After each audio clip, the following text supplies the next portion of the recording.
Esa recta así en terreno pero no. Tome. अच्छी मदद कर। अब ग्रुपा एक मिलानी तक। ग्रुपा।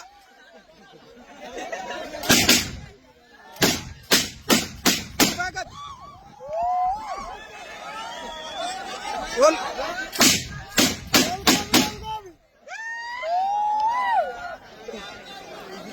Masih yang terima kasih.